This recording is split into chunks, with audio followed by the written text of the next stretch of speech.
Hello viewers, and welcome to Agric TV, a program that seeks to offer practical African solutions to issues pertaining to agriculture here in Africa, particularly Ghana. My name is George Yautri. Today on the show we have Mrs. Azara Ali Mamshi. She happens to be the National Project Coordinator for Waapp in Ghana. Madam, you're welcome to Agric TV. Thank you very much. First of all, what is Waapp and what is the genesis of it? Waapp is a West Africa Agricultural Productivity Program. Okay. And Waapp is initiated by ECOWAS and being managed by CORAF. Wait a minute, what is CORAF? CORAF is an organization that actually manages the activities of research and dissemination, and then adoption. Now, and it permeates all these other countries that you mentioned? Yeah, CORAF actually takes care of the West African countries, West and Central African countries. CORAF is a technical arm of ECOWAS.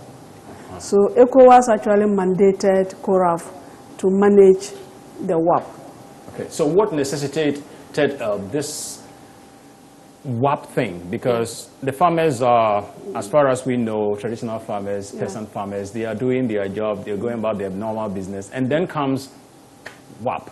Yeah, I think research is very, very important in agriculture because we have been using certain varieties for quite a long time, and we need to come out with new varieties that will boost farmers' income. For instance, we have this cassava, the root and tuber crop that we release under the Waapp 1, because the first phase of the project had just ended, and we are in the second phase. And the first phase of the project, like I said, Ghana, Mali, and Senegal were the one that they used as a pilot phase, and it was a big success. That's why other countries have joined us. So under the Waapp 1, the 5 years program that we just finished executing, root and tuber crops, like cassava, the current varieties that the scientists have released, one could get 56 tons per hectare, compared to the traditional one that they were getting 16 tons per hectare. So right now, the farmer is now getting 3 times what he or she will be getting. That amount which they couldn't have dreamed of if they used just fertilizer. No, so because of that, there's even a mad rush over the new varieties that we have released. So now, cocoyam. Let me come on the cocoyam. Cocoyam, I understand, for a very long time, new varieties have not yet been released. So more than about 15 or 16 years ago, that we have experienced cocoyam being released. But now there's a new variety with a high yield that the farmer can also get. Now, with this new variety that you're talking about when it comes to cocoyam, if they go for the new variety, do they still have to use fertilizer? Because I know some farmers are very sensitive when it comes to the issue of fertilizer. They don't want to. They don't want to. Actually, the scientists will take them through, and then teach them how to apply the fertilizer. Okay. They will first of all take our agric extension agents through. Because they have come out with their new varieties, and they must train. We have something like FFS, the Farmer Field School, training of trainers. So these scientists will now train the agric agents, whereby they also take the technology impact on the farmers. That's teaching them how to use the fertilizer, applying the fertilizer on the new varieties that they have come out with, to get a good yield. Now you talked about 3 countries already, Mali, Senegal, and Ghana. These countries, do the scientists and the people who are involved in the research thing, do they do their own thing in their individual countries, or do they share the know-how that is coming out of the research? Yeah, that's why it's a regional project. we don't only generate technologies and then consume them in our countries. We share technologies. So like Ghana, we can go to Senegal. Ghana our scientists went to Senegal, and then they saw their sorghum, the sorghum that they released. So we brought the sorghum down, tested it, and we found it to be good. So the scientists they are now testing it, and then it will soon be given to farmers. Likewise, Mali was in Ghana and Senegal. They came to Ghana and they also saw our cassava varieties. So they took some of our cassava varieties back to Senegal and Mali. They are also testing them there. They also came last year for our sweet potatoes that we have also come out with. So they are testing them there. So it's something like a sharing of technologies across the neighboring countries. So it's a regional project that involves currently 13 countries. Wow. Now, what you just said, it raises a lot of interesting issues. For instance, I know there are some crops that might thrive in a region like our own, Ghana, which might not necessarily thrive in a region like that exists in Mali. Yeah. So if you are sharing technology in that wise, what benefit will it be to people who are out there in, say, Mali, whose terrain and land composition or soil composition will not necessarily support a crop like, say, cocoyam or stuff? I think it will interest you to know that actually it went on well there, because my colleague coordinator from Mali told me that the crops are doing well. So actually it's not only the scientists' crops that we are exchanging the program with. There are other areas too that we came out with, like cassava harvester. Cassava harvester in Foresant, it is something that, our farmers during the dry season, they normally uproot this cassava, and it hurt a lot. So we came out, a scientist from KNUST called Dr. Bubrobi came out with this cassava harvester that can harvest about an acre of a land within some 10 minutes without breakages and anything. So these are normally used for large scales. So it's not only the varieties that we have come out with. There are other technologies that we have come out with that we are sharing amongst the countries. Côte d'Ivoire is looking at banana, is doing banana. Burkina Faso is doing fruits and vegetables. Nigeria is looking at aquaculture. So these are technologies that we can also go pick them up, especially with the banana, Côte d'Ivoire. We want to organize some scientists to go there, and then even Burkina Faso to look at the fruits and vegetables. They are also trying to come to Ghana to look at what Ghana has so that they could pick the technology. So it's a cross-border technology sharing that we are actually doing. We also have a technology that we are bringing, that's the ICT in the e-extension program. You would have to explain that one. Sounds a mouthful. Yeah. E-extension actually is a platform that we have actually engaged a consultant who actually is mounting this platform, whereby we use smartphones to load in all agric informations, and that will be given to agric extension agents, because we know that our extension agents are very, very few. One extension agent is about 1,200 farmers. So that is the ratio. That's the ratio. And right now, if we have these smartphones loaded with agric inputs and other things and researchable program on it, the agric extension can easily reach the farmer with all information that the farmer wants. So this is just to complement the agric extension's work. So these are technologies that we have generated in Ghana under the first phase of the project. And countries like Côte d'Ivoire, Burkina Faso, even Nigeria, have even come down to look at the technology, and they actually have asked the consultant to come and help them to get some in there, to mount a platform for them. And I think this extension problem is everywhere. I understand Nigeria ratio is about 1 extension to about 2,000 or something like that. So it's a general problem. And like I said, we are not only looking at the varieties that we are released. There are a lot of programs, a lot of technologies, a lot of issues that other sub-regions would like to come and take from us. Okay.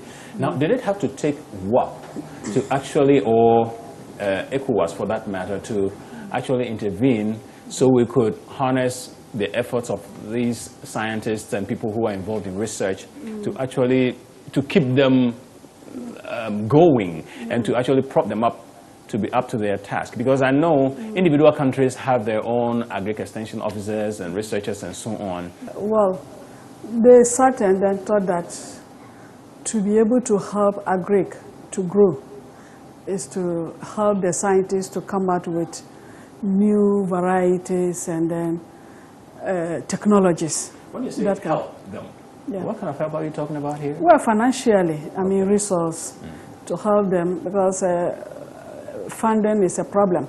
So ECOWAS actually source funding from the World Bank, the Spanish grants, and then Japanese grants. Okay. These are the 3 funding agencies that we have, funding all the Waapp activities across the 13 countries.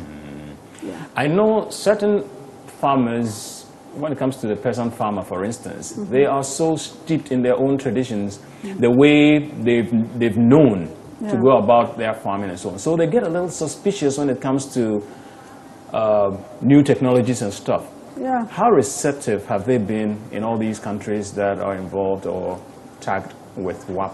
Yeah, I think this time around they also know what is good for them, because with the varieties and the technologies that we have developed, it's really a mad rush.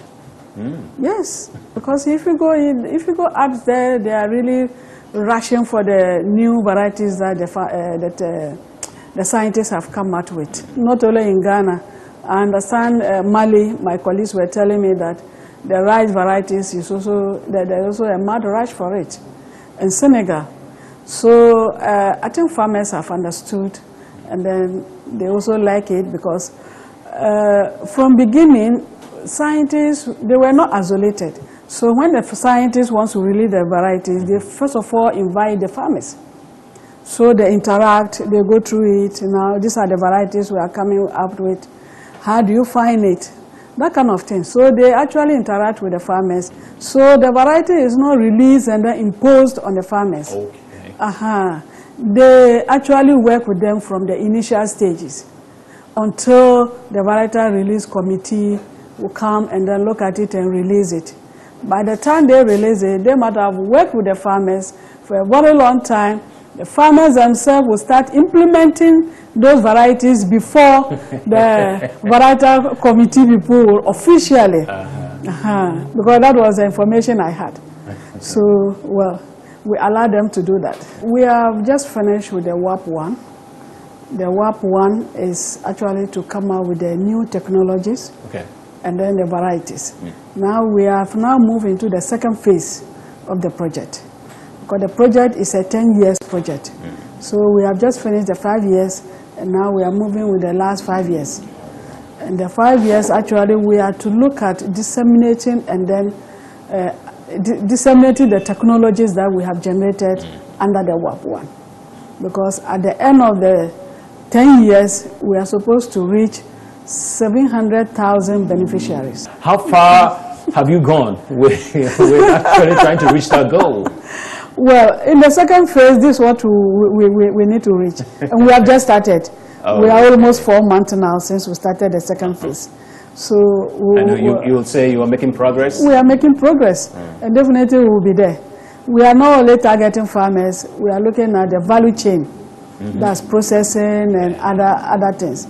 So we even have food research. All those aspects also come under the purview of Waapp? Yeah, because it's not only production. We have to look at the value chain of it, and then looking at the processing aspect. So at least we want to step up this need for food powder that food research actually brought up. and then also go into so many other areas that we have lined up. So we hope in the 3rd year of this 2nd phase, we will have done a lot. And then by the end of the 10 years, we hope, if not more, to reach the 700,000 beneficiaries. Well, on that note, we'd like to say a very big thank you to you, Mrs. Azara Ali Mamshi, National Project Coordinator for Waapp, for making time to be with us here on Agric TV. Thank you very much.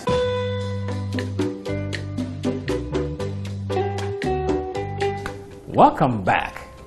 It is clear that Waapp Ghana is determined to achieve its target of changing the lives of over 700,000 and even more farmers, processors and other beneficiaries with the technologies being developed by the end of the project period.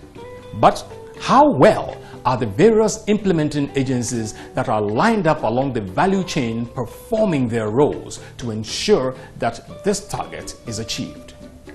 This is how.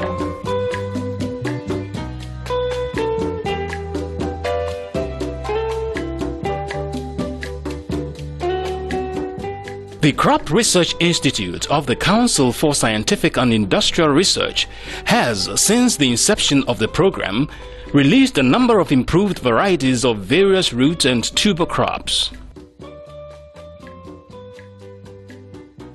The search for more enhanced varieties is still ongoing.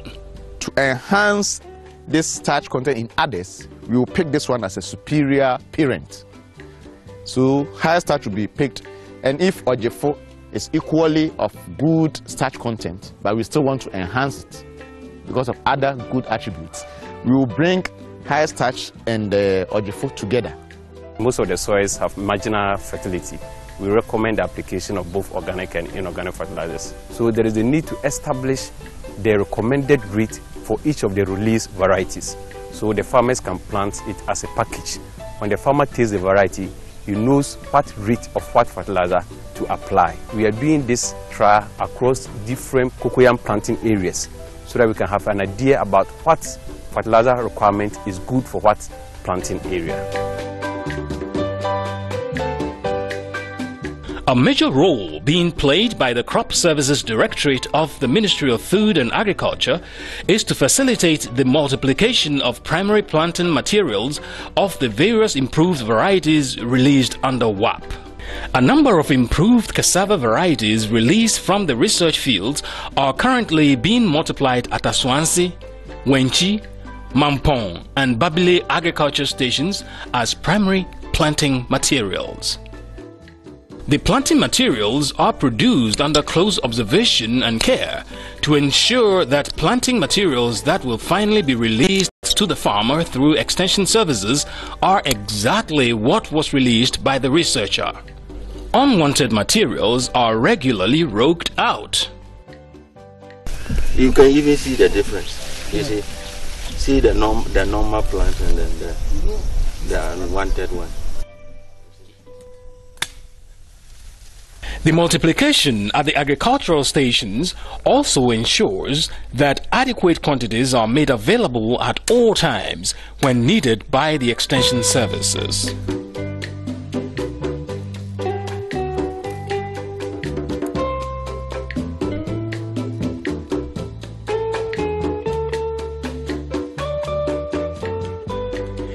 The Extension Services Directorate is mainly responsible for the dissemination of improved technologies to farmers.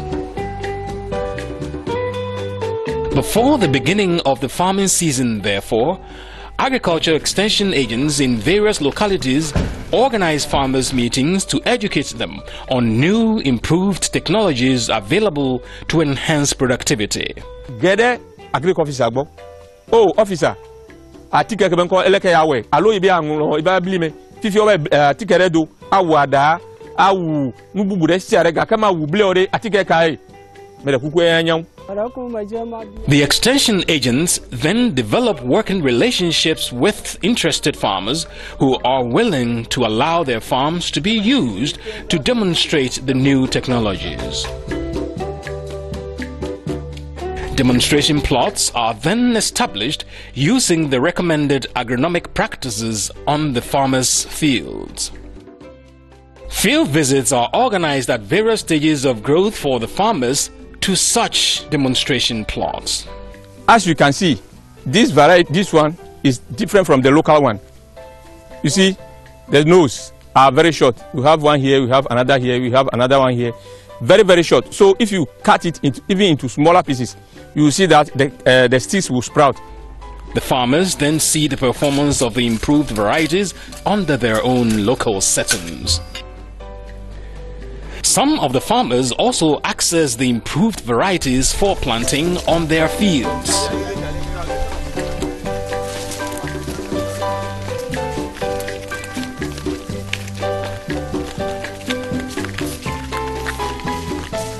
These cassava producers and processors are already recording high yields as a result of their participation in Waapp.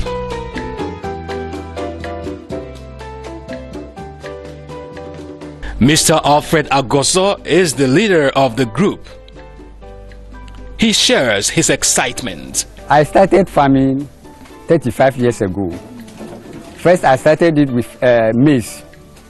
I do maize for some, say, 10 years. Then, after a studying, I stopped because of the weather failure. And I go into cassava farming. And this helped me a lot to look after my children who are now who just completed this thing, are now teaching, and some of them are even having their first degree. And now some of them are even willing to come into farming because of how I do how I look after them, and some of those who are in the secondary school are even doing agric because they know what I have done in the farming. So they usually come to me, and then I give them the advice that they should, even when they are in the secondary school, they should come back and then work with me. So they do work with me at the farm, and then we share ideas. And I now too am molding a lot of blocks there, which I plan to put up a heavy building, which to show that not that you go to Accra or anywhere that you get money, because the money is with you here. When you join and then you do it according to the extension officers, you will achieve a lot. They could soon be benefiting from the enhanced new cassava processing technologies being developed by the Food Research Institute. To find a lasting and more permanent solution to the increasing agricultural productivity, the Food Research Institute of CSIR, one of the implementing agencies under Waapp, is responsible for generating and disseminating technologies in the area of food processing and engineering, food nutrition, and a lot more to meet the demands of the nation. We are looking at the individual processes. A man and a family processor groups, they're very small scale processes, very small scale, where we can assist them. We are forming cassava groups, cassava processors. That means the very low processors. And we are going to support the activities with training and possibly with equipment so that they can produce more, especially for agbelema, gari, and other products that are coming from cassava. The problem we are facing is the high post-harvest losses when you talk about the root and tubers, when you talk about the cereals and legumes. And the whole idea is that we want to reduce it by finding new alternative technologies for these products. And these are some of the new technologies that we have developed. For example, if I talk about the cassava, the high quality cassava flour, which we are going to use to assist the production of this ethanol and glucose syrup. During Waapp 1, Food Research Institute had the mandate of using the alternative food flours for baking and building capacity for local bakers, educational institutions in the Western, Central and Greater Accra regions of Ghana. This is bread. It's made of 20% rice flour and then 70% wheat flour. And we have here also 50% rice composite flour cake. This is also biscuits made of 30% rice composites. Thanks for tuning into Agric TV. For all the details lined up under the West Africa Agriculture Productivity Program, Waapp. Tune in again same time next week. Till then,